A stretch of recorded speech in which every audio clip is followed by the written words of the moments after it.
Cerita rakyat dari Jawa Tengah berjudul Asal Mula Kota Salatiga. Pada zaman dahulu, kota Semarang dipimpin oleh bupati kedua, yaitu Pangeran Mangkubumi dengan gelar Sunan Bayat atau Sunan Tembayat. Kemudian saat Kesultanan Demak menguasai Jawa Tengah, Kabupaten Semarang termasuk dalam wilayah Kesultanan Demak. Saat itu, Kabupaten Semarang dipimpin oleh Ki Ageng Pandanaran yang merupakan seorang pedagang yang kaya raya. Ki Ageng Pandanaran menjadi pemimpin yang bijak. Namun, seiring berjalannya waktu, Ki Ageng Pandanaran justru sangat sibuk memperkaya dirinya sendiri, sehingga kurang mensejahterakan rakyatnya. Menurut kabar, pada saat itu Sunan Kalijaga merupakan penasehat Kesultanan Demak. Mendengar hal itu, Sunan Kalijaga pun berniat untuk mengingatkan Ki Ageng Pandanaran. Ini tidak baik jika dibiarkan. Seharusnya seorang pemimpin mensejahterakan rakyatnya. Aku harus mengingatkannya. Sunan Kalijaga berpikir, bagaimana cara ia menemui Ki Ageng Pandanaran?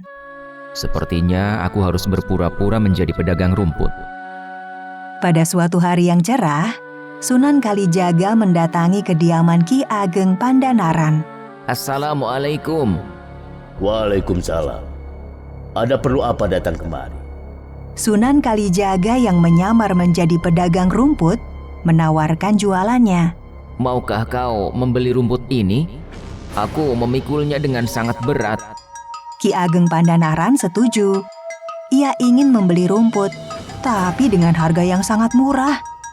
Aku mau membeli rumputmu, tapi aku akan membelinya dengan harga sangat murah. Tidak, bukankah kau seorang saudagar kaya raya? Mengapa kau membeli rumput dengan harga yang sangat murah? Ya, karena tidak ada untungnya juga aku membeli rumput dengan harga mahal. Sunan Kalijaga berdiri dan menatap mata Ki Ageng Pandanaran. Wahai Pak Bupati terhormat, alangkah lebih baiknya kau mencari kekayaan dengan cara yang lain. Sebab menimbun harta rakyat tidak sepatutnya dilakukan oleh seorang pemimpin. Ki Ageng Pandanaran hampir marah ketika ada seorang rakyat yang hanya menjual rumput berani menceramahinya. Hah, siapa kau? Berani-beraninya menceramahiku? Pinjami aku sebuah cangkul untuk menunjukkan cara mencari harta. Karena rasa penasaran, akhirnya Ki Ageng Pandanaran memberikan sebuah cangkul. Nih, untuk apa? Kemudian, Sunan Kalijaga mencangkul tanah di depannya dan mengenai sebuah benda yang keras. Ternyata, itu adalah bongkahan emas. Ki Ageng Pandanaran sangat kaget melihat kejadian tersebut. Hah? Bagaimana bisa? Siapa kau sebenarnya? Saat memperhatikan wajah si penjual rumput dengan seksama, ia berusaha menebak-nebak. Hingga akhirnya, Ki Ageng Pandanaran tersentak kaget. Karena penjual rumput tersebut adalah Sunan Kalijaga. Sunan Kalijaga? Menyadari hal itu, Ki Ageng Pandanaran langsung bersimpuh memohon maaf. Maafkan hamba. Sunan Kalijaga dengan bijaksana memaafkan Ki Ageng Pandanaran. Sudah, tidak apa-apa. Bangunlah. Sunan Kalijaga mengingatkan Ki Ageng agar menjadi pemimpin yang benar. Kedatanganku ke sini adalah untuk mengingatkanmu agar menjadi pemimpin yang berada di jalan yang benar. Tidak sepatutnya kau hidup dalam kekayaan semu duniawi. Terima kasih sudah mengingatkanku. Maafkan hamba. Karena dirasa tugasnya sudah selesai, Sunan Kalijaga meninggalkan Ki Ageng Pandanaran. Kalau begitu, saya pamit. Hati-hati di jalan. Terima kasih. Setelah itu, Ki Ageng menjadi merasa bersalah terhadap rakyatnya. Memang tidak sepatutnya aku melakukan semua ini. Akhirnya, Ki Ageng Pandanaran melepaskan jabatannya sebagai Bupati Semarang. Kalian akan mendapatkan pemimpin yang lebih baik dariku. Untuk menebus kesalahannya, Ki Ageng Pandanaran akan mengikuti jejak Sunan Kalijaga sebagai seorang pendakwah. Aku akan meneladani jejak Sunan Kalijaga, menyebarkan agama Islam dalam kebaikan, dan membuat sebuah pondok pesantren di Gunung Jabaikan. Ki Ageng pun meminta persetujuan istrinya. Bagaimana istriku? Saya akan ikut kemanapun suami saya pergi. Asal kita tidak membawa harta benda sepeser pun.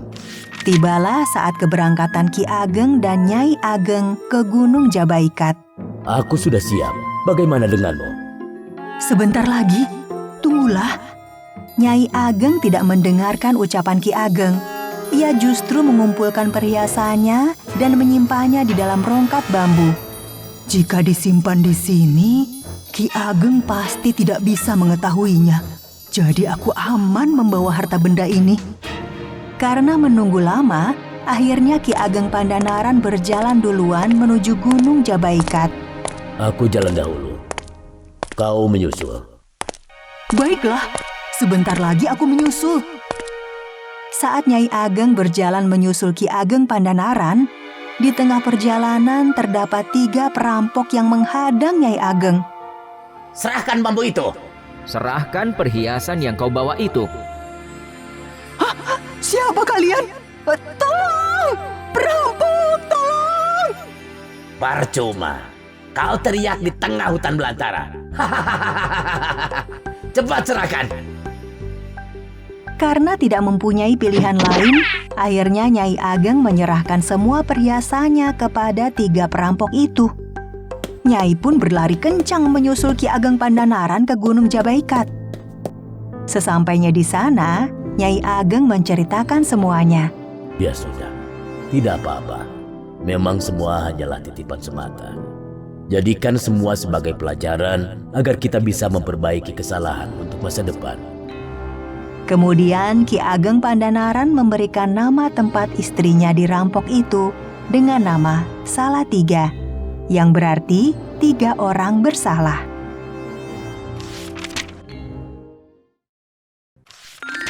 Cerita rakyat dari Jawa Tengah berjudul Rara Mendut. Pada zaman dahulu kala, terdapat sebuah desa bernama Teluk Cikal. Letaknya ada di Pati, Jawa Tengah. Desa tersebut merupakan desa nelayan yang masuk ke dalam wilayah Kadipaten Pati dan diperintah oleh Adipati Pragolo II. Di desa Teluk Cikal, hiduplah seorang gadis yang cantik jelita.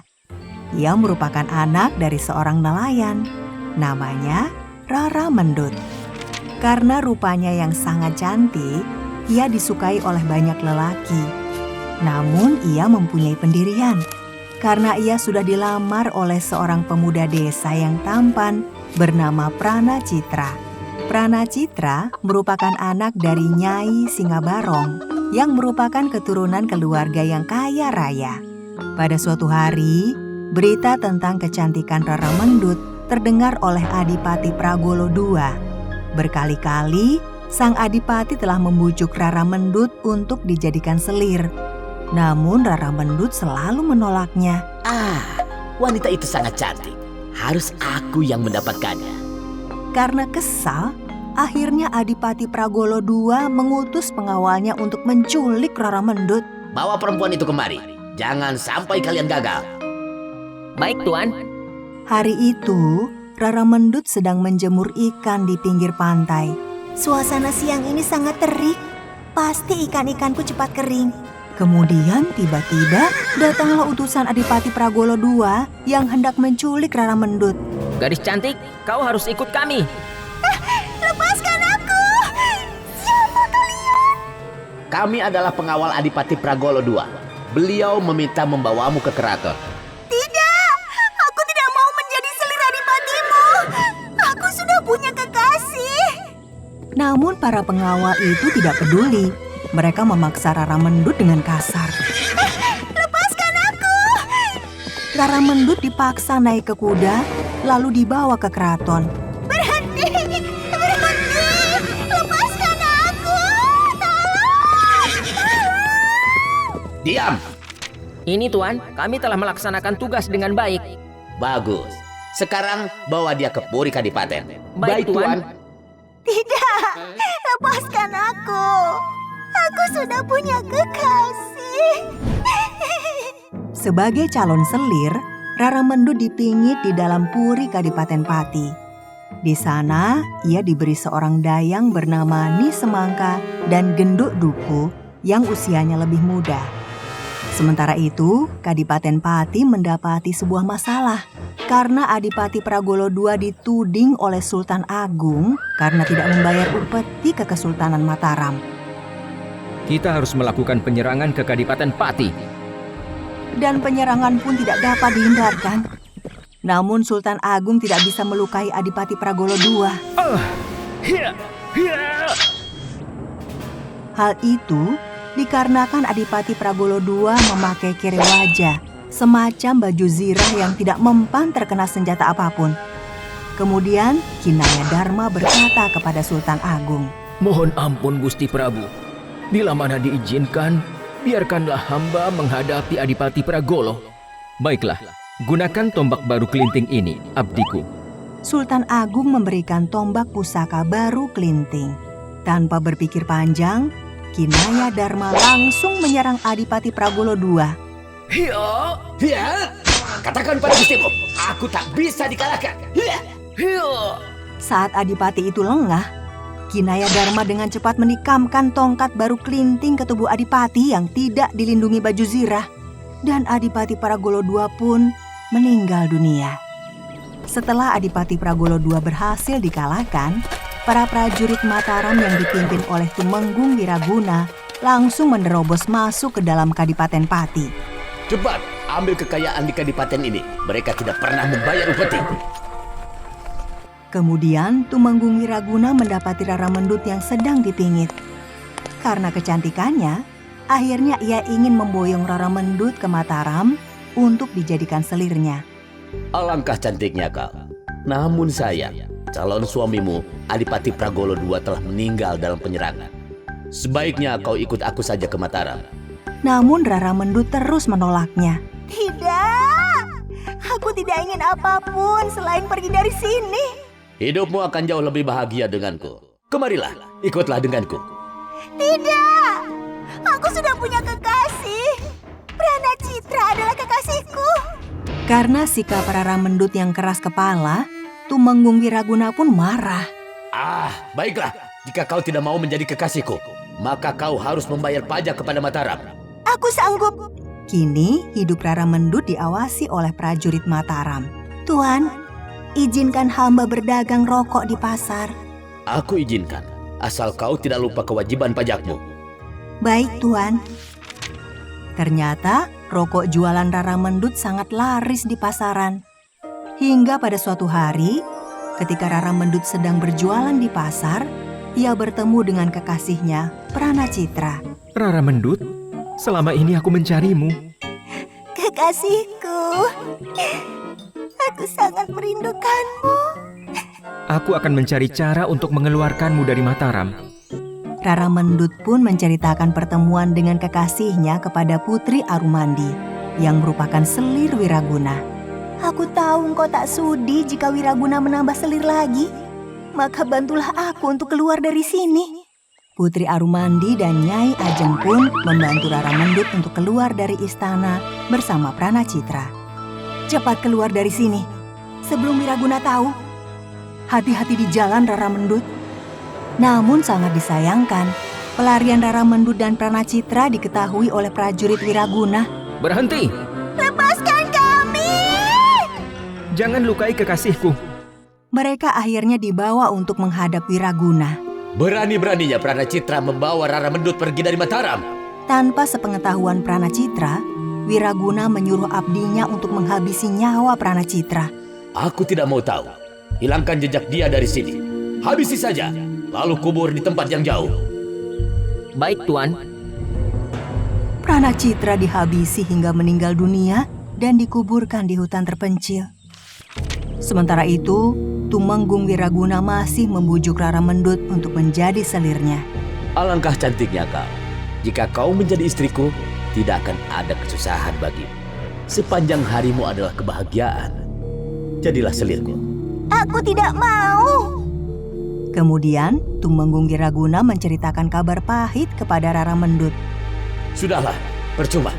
Kau tidak akan menikah dengan kekasihmu Pranacitra. Apa maksud Tuan? Ia sudah meninggal dunia. Tidak mungkin. Aku baru saja bertemu dia kemarin. Akan kutunjukkan kuburnya.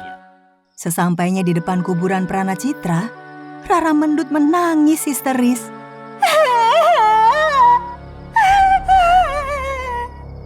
Kakanda, jangan tinggalkan Adinda. Tumenggung Wiraguna merasa menang. Sudahlah Mendut, ia sudah mati.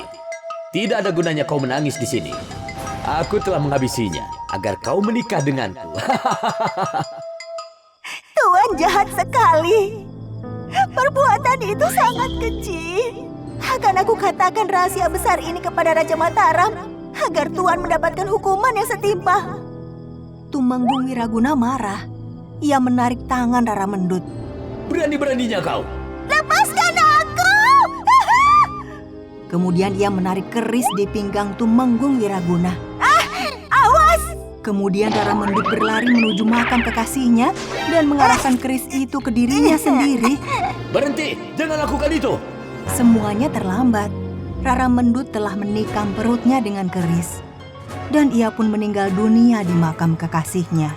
Tumenggung Wiraguna pun sangat menyesali perbuatannya. Seharusnya aku tidak memaksanya menjadi selirku, sehingga Rara Mendut tidak bunuh diri. Akhirnya, Tumenggung Wiraguna menguburkan Rara Mendut satu liang dengan kekasihnya, Pranacitra. Cerita rakyat dari Jawa Tengah berjudul Gunung Wurung. Di sebuah wilayah kecamatan Karansembung, terdapat sebuah desa kecil. Di desa tersebut, semua tanahnya datar. Tidak ada satupun gundukan tanah atau perbukitan di sekitarnya. Pada suatu malam yang tenang, para sesepuh desa itu berkumpul untuk menghadap dewa di kayangan. Mereka berdoa bersama, memohon agar dibuatkan gunung di dekat tempat tinggal mereka. Kami mohon, buatkanlah satu saja gunung di lingkungan kami. Doa itu dikabulkan oleh para dewa, dan pembuatan gunung akan dimulai keesokan harinya. Pengerjaannya hanya memakan waktu 1 malam, dan syaratnya tidak boleh ada seorang warga yang melihat gunung itu dibuat. Kita bisa mengatur itu. Semuanya aman. Akhirnya, seluruh sesepuh kampung menyetujui persyaratan yang diberikan oleh para dewa. Keesokan paginya, para sesepuh kampung mengumpulkan seluruh warga. Wahai seluruh warga, kami selaku sesepuh desa ini menghimbau kepada kalian semua agar pada hari ini, saat hari menjelang senja, tidak boleh ada seorang pun yang keluar rumah hingga matahari terbit lagi esok hari. Para warga dibuat kebingungan. Ketahuilah, dewa sudah akan mengabulkan permohonan kita. Mereka akan membuat sebuah gunung dengan syarat tidak ada yang boleh melihat proses pembuatannya. Setelah mendengarkan penjelasan dari sesepuh, seluruh warga pun menyanggupinya. Di hari itu, saat hari menjelang senja, suasana desa berangsur sepi. Seluruh warga masuk ke dalam rumahnya dan mengunci pintu rapat-rapat. Untuk menepati janjinya, para dewa pun turun dari kayangan dan menuju tempat akan dibangunnya sebuah gunung di hulu desa tersebut.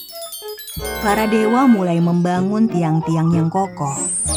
Hingga tak terasa, separuh malam sudah terlewati. Tiang-tiang tersebut sudah berdiri kokoh membentuk sebuah gunung. Seluruh dewa bekerja sama tanpa berbicara sepatah kata pun. Semakin malam, mereka semakin bersemangat bekerja. Mereka tak mengenal kata lelah. Saat hari menjelang pagi, gunung buatan dewa itu sudah hampir selesai. Tinggal ditambahkan penimbun sedikit lagi. Namun tiba-tiba, dari arah desa datanglah seorang gadis menuju sungai. Gadis tersebut berjalan ke tempat sekitar gunung tersebut. Gadis itu kebingungan. Rupanya ia tidak mengetahui pengumuman yang disampaikan sesepuh kampung. Dan tidak ada seorang warga pun yang memberitahunya. Gadis itu pergi ke sungai untuk mencuci beras. tumben sekali pagi-pagi belum ada warga yang beraktivitas. Saat hendak turun ke sungai, gadis itu melihat sebuah gunung di hadapannya. Hah? Mengapa ada gundukan tanah di sini? Seperti sebuah bukit. Perasaan sore tadi masih datar. Mimpikah aku? Kemudian tiba-tiba muncullah makhluk yang menyeramkan, mengangkat batu yang besar. Karena ketakutan, gadis tersebut lari terbirit-birit dan berteriak. Beras yang hendak dicuci, ia lemparkan begitu saja. Beras tersebut berceceran di sekitar bukit. Konon katanya, beras itu dipercaya menjadi bebatuan yang mirip dengan bentuk beras. Sementara itu, para dewa yang mendengar teriakan gadis itu langsung tersentak kaget. Para dewa marah. Sesepuh kampung itu telah melanggar perjanjian kita. Benar, ayo kita tinggalkan tempat ini. Dasar manusia tidak bisa dipercaya.